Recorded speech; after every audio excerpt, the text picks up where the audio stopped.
All right. Today is Karma Thursdays. Have you ever had somebody mistreat you, treat you like crap, walk all over you, treat you like dirt, treat you like you're a slave in the workplace? You ever had somebody down talk you? You ever had somebody do that to you and think they're invincible, that they can do no wrong? If you did, please share your comments down below. And don't forget to smash that subscribe button while you're at it. And click like, if you will. And be sure to leave me some comments. That'll help get this message out. There is someone somewhere going through a rough patch. When they go to work, they get screamed at. They get threatened by the person in the authority. They get threatened by an assistant manager. They get threatened by a supervisor. They get threatened by the GM. They get told threats of being let go. The job's on the line. What have you. They get told that. All right? They get told all kinds of horrible stuff. What can we do about this?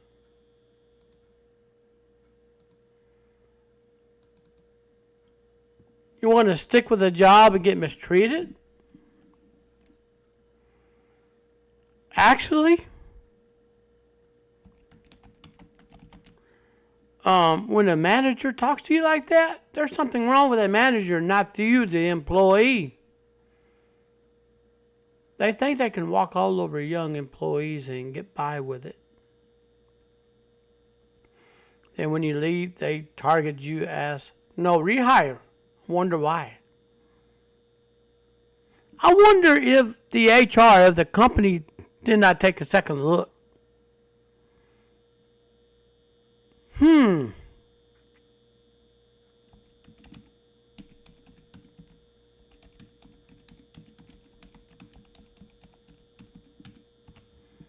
So yes, karma for managers who mistreat employees.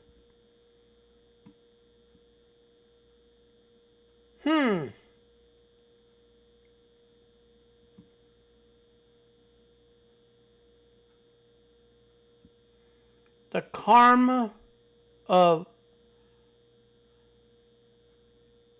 the boss getting a dose of his medicine. So we're going to cover stories. All right? We're going to cover stories on this. You don't want to miss this. All right? You don't want to miss this. All right? You don't want to miss this. So I'm going to go ahead and read you this on both browsers. You ready? I want you to kick back, grab you a drink, enjoy the story of how bosses get their karma back. Warning, this is not going to be very pretty. All right? There's some bosses that are empathetic toward new hires that they don't want to treat them like dirt. All right? Now, let's go ahead and take a look at this.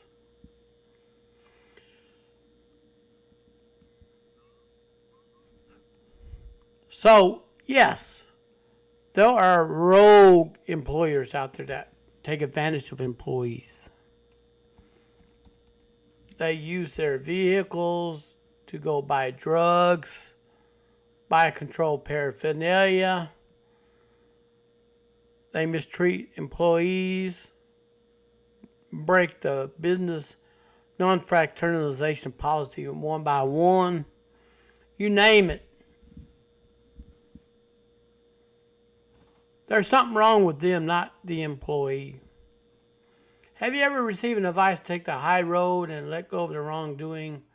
While this seems like a noble thing to do, sometimes it's necessary to take matters in your own hands to show the wrongdoer a lesson.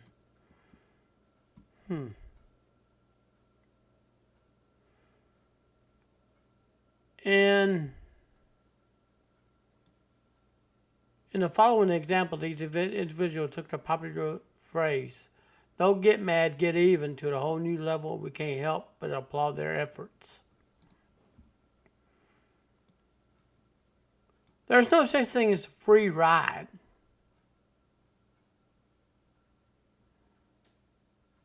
Now,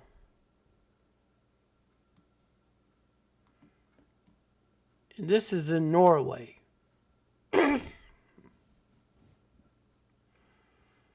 He worked a night shift as a receptionist at a hotel in Norway. Most nights are spent watching Netflix, playing games. Last summer was really slow. I worked a lot of extra, so I ran out of stuff to watch and games to play.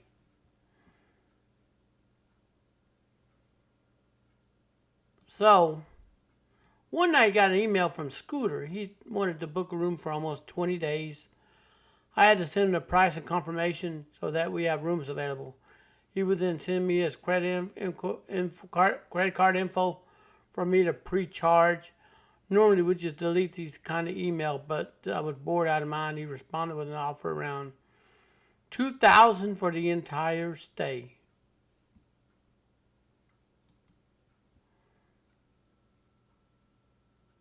So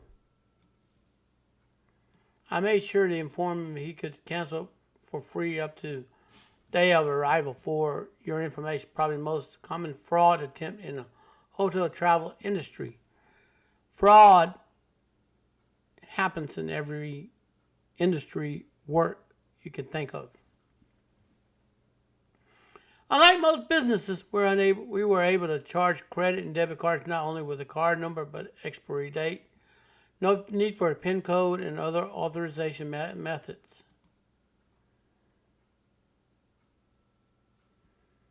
So, our software also allows us to deposit money directly to local and international bank accounts by using a card number. Because of this, people like Scooter will try to prepay with a stolen card, then cancel his booking and ask us to refund the amount to a different card. A couple of hours after sending him the offer, he responded with a Visa number and told me to charge him as soon as possible.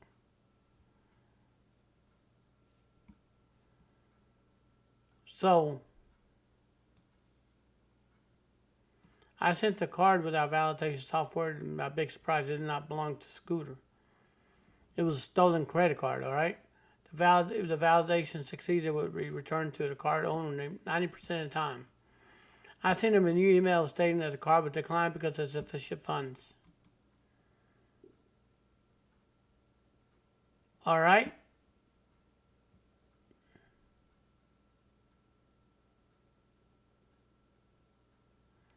So he replied, he gave me a new card. Guess what? It didn't belong to him. He had stole the card from someone else. It wasn't even the same person who used the first card. By checking the BIN codes, the first six digits, which found which banks have issued the cards, it was not even issued in the same country. My plan was to call the banks and inform them of an attempted scam. But there were several hours before I go home, so I decided to screw with Scooter a bit more.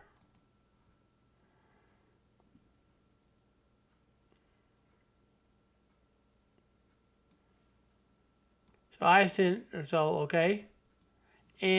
I sent him a reply to saying that the card went through, also a reference number for the stay at our hotel. As I expect a couple of hours. He sent him an email canceling the order and asked if we can refund the money to a different card as he lost his wallet and deactivated the card we prepaid with. This card was issued from a Polish bank based in Poland.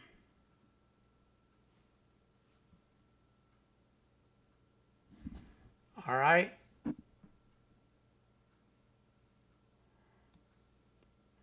Not sure, but Polish bank accounts are often used by people who want to launder money from Bitcoin and drugs. You can buy a ledger card for around 500 that's registered to some guy or girl in Poland from a dark net. Now, the dark web or dark net is open. You probably can find questionable things there. At this point, Scooter was probably pretty happy about $2,000 he would receive. I replied that no problem for me to transfer the money to a different card, along with valid.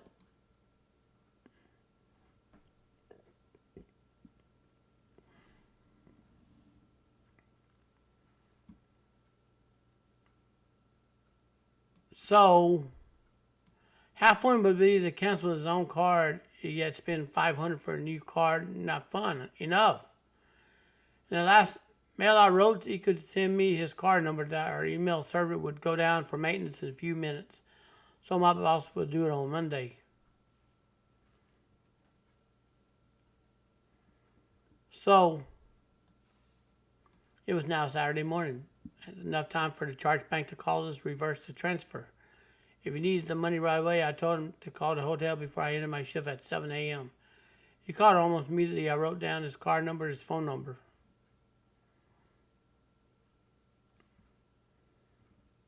And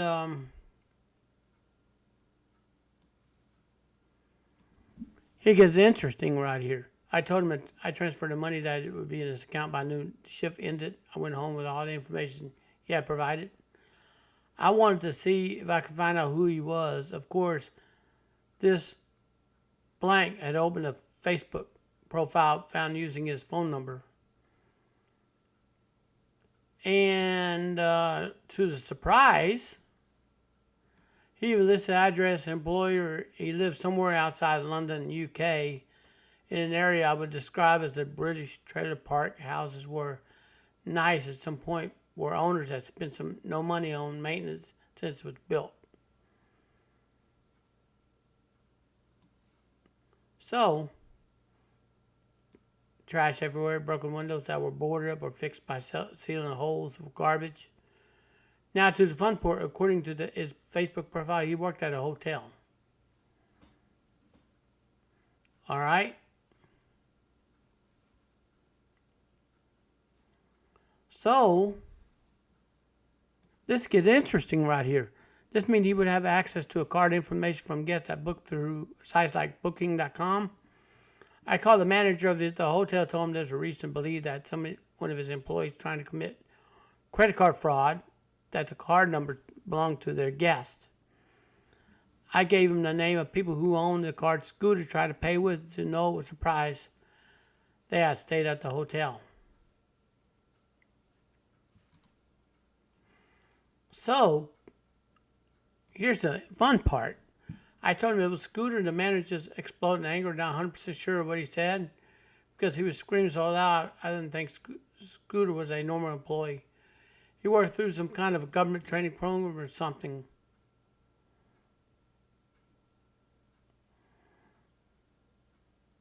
So, guess the authorities got involved in this. After talking to the manager, I called both Visa and MasterCard International, told them about Scooter's little business venture. Apparently, it was pretty easy to check, see if there were more cards that had been involved.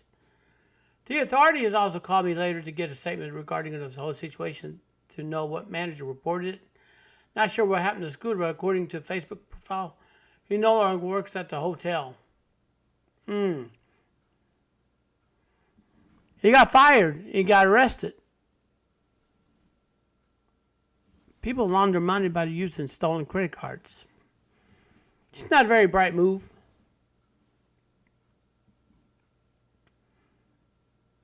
So, here's another good story. One of my best friends, Alec, was staffer in the legislative office. His boss was the head of the key Senate committee. There was always people come to solicit the senator's support for a particular project or grant or whatever.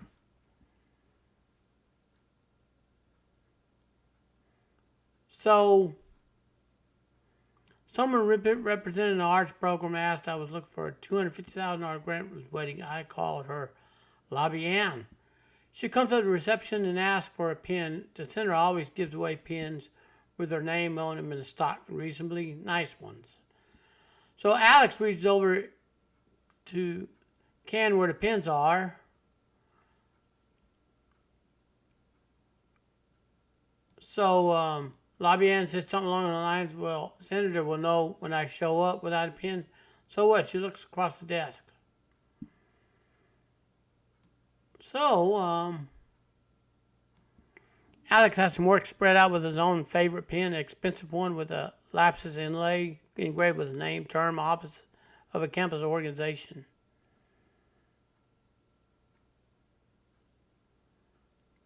So,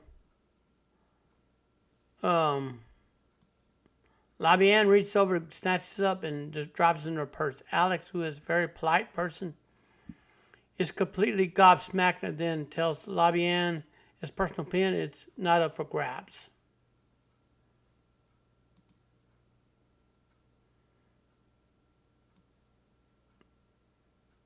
So, in a few minutes, Senator comes up to get Lobby Ann as they're walking past Alex's desk. He stands up, says in a very clear voice, I'm going to need my pen back. Lobby Ann stops and retracts it, so does the senator. Alex says calmly, that pen is precious to me. You took it off his desk, and I want it back.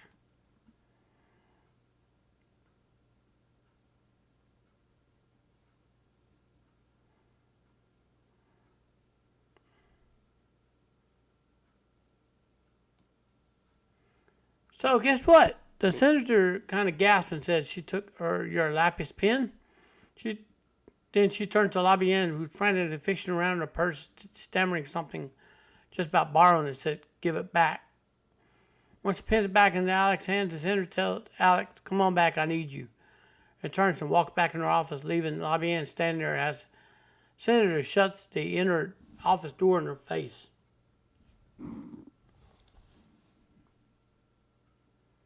So the senator asks Alex if you want to go for a coffee at Starbucks. The senator picks up her purse, smiles at Brick Smile, says, you want Starbucks? She and Alex go out the side door across the street.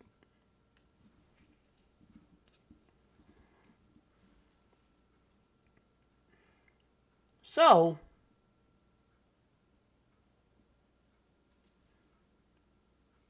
yes. They could see the front door from the Starbucks. Apparently, it took Lobby Ann by 5 minutes to realize how bad she'd messed up. That she was not going to see the senator that day or any other day. Indeed, a project she was going to ask for money towards probably doomed as well. She lined up strong support in the House, might have made it through, but it was not that kind of support project the senator favored.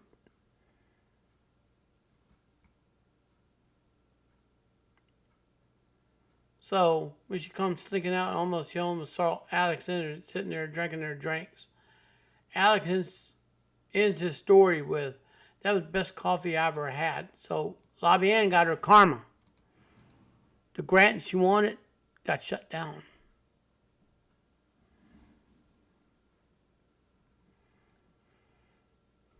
Anyways, you know what? You can't do wrong and not expect it to bypass you, because you're going to get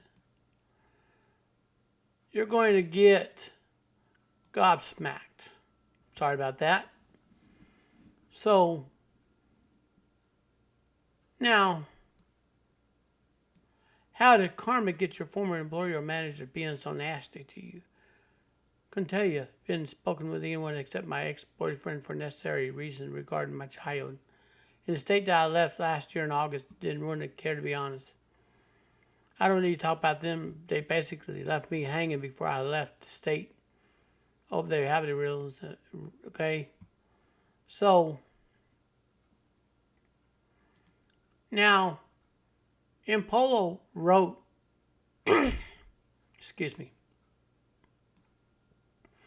Over a year ago, I worked for an employer that deducted our tax, did not pay it over to a third party they were supposed to. Upon finding out, I left without a backup plan. It was not only illegal, but would have repercussions later.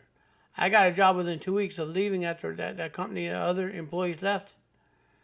Some of them left in groups of 5. Other individuals got paid. So this means the staff was not even resigning. They were just waiting to get paid and never show up for work.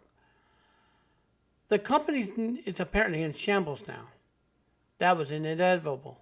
I mean, audit firm, but it doesn't comply with the law. It's just ironic. My former boss still friends. He tells me how much he misses me as an employee. As he cannot find a replacement who meets my standards, of course, my response to him is always, you have complied with the law, I wouldn't have left the first place. There's no two ways about it. They're still not learning from losing valuable staff due to mismanagement and not valuing their employees. That's karma for you, okay? Many upper management think they're immune from karma. Remember that.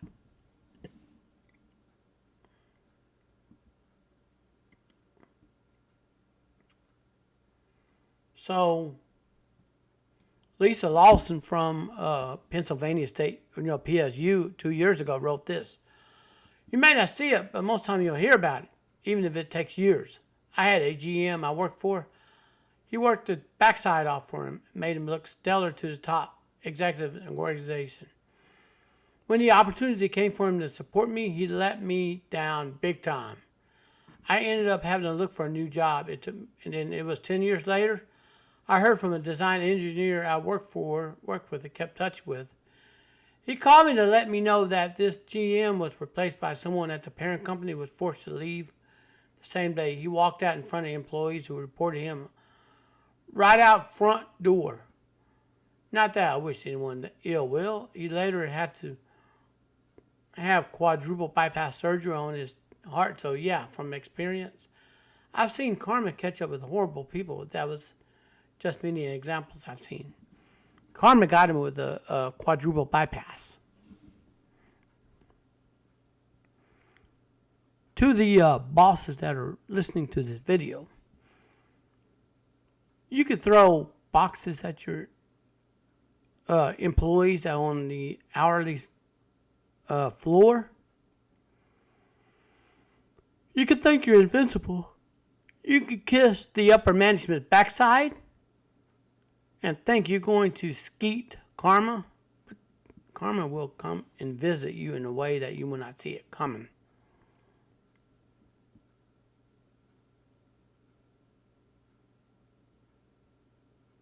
So,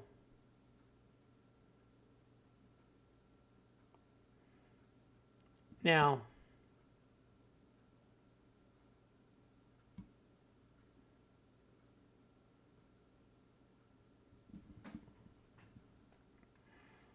look at this. VJ, an Indian, wrote this. When I was in junior management level, my manager was unnecessarily teasing me with the intention of provoking my boss who was stationed at a different location. My boss couldn't help me because of his remote location. So I decided to quit as soon as I found me a good job which involved a 2-month training abroad. I came back after 2 months and my friends were congratulating me on my arrival. I came back to know that the manager who had been teasing me at my previous job was sacked by the company for some fraudulent activity of his. Then I realized how karma worked. Folks, karma is real. That's the law of karma.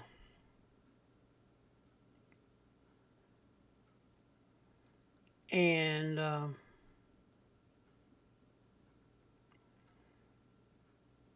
so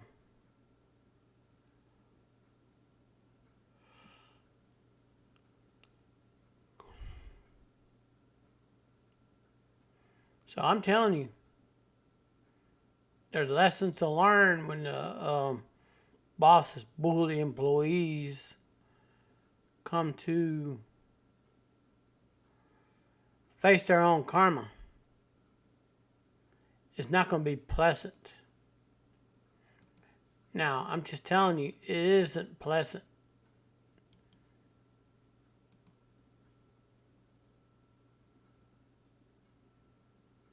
Now, I'm going to read some more articles for you, okay?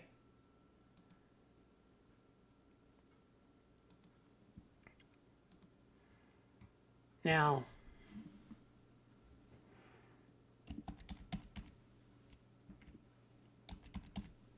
I'm going to read this Multifamily Insiders article. This was written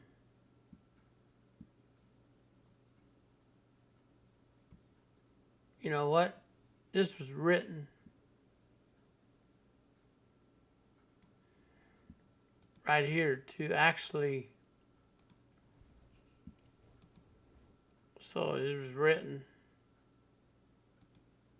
sorry about that.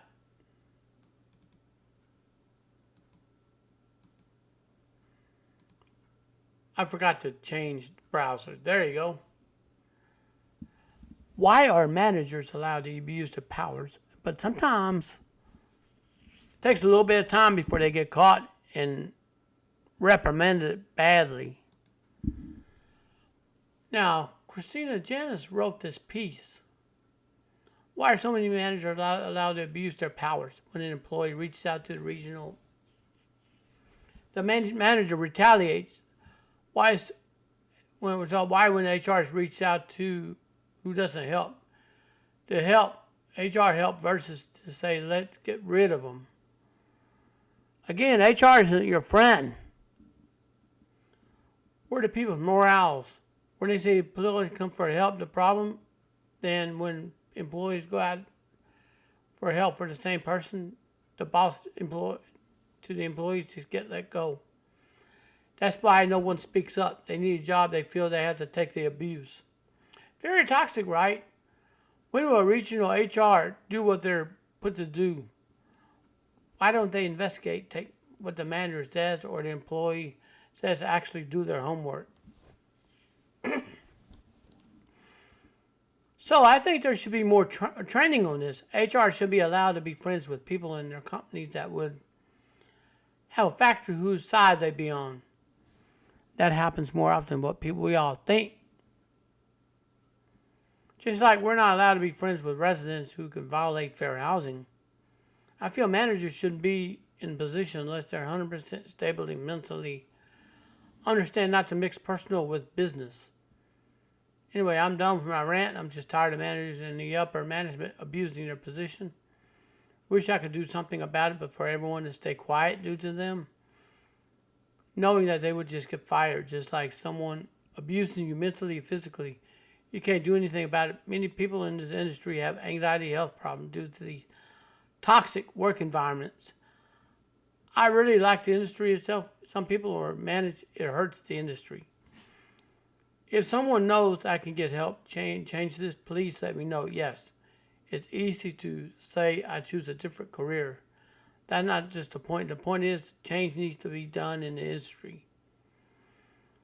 Why do we have to leave something we enjoy due to people in management decide to hire? They choose to keep them in a position. People come for help and no help is given. So yes,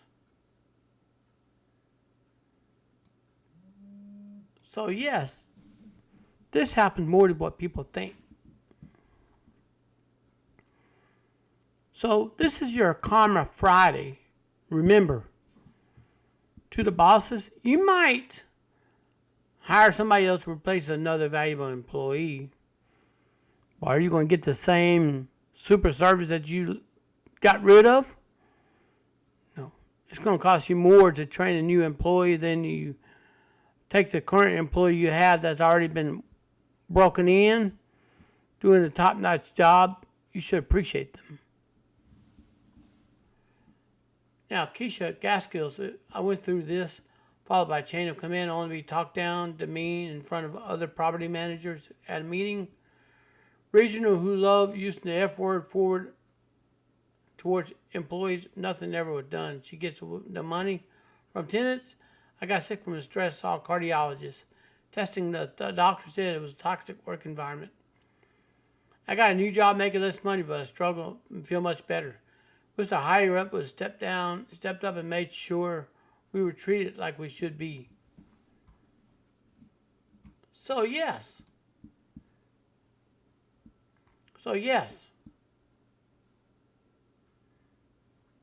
I don't know where the article is at on this MS. Okay.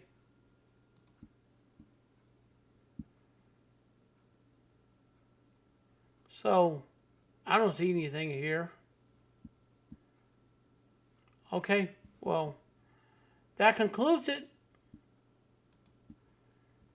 Remember, bosses who mistreat employees will never get ahead in the career life. They will get sacked, they will get fired, or they'll turn in their resignation and try to patch up rough ends with you. It'll be up to you to decide whether you want to accept apology or not. But remember, karma is a heck. To the bosses out there that listen to this video, be careful what you do to your employees. It will come back and bite you in the butt. Anyways, to the employees out there working, take care of yourself. Make sure you take care of your mental health. Your life depends on it. Okay? And don't forget to smash the subscribe and like on this video. And let me know in your comments what you went through, okay? So other people can, do the same thing. And I want you to take care of your mental health. And peace out.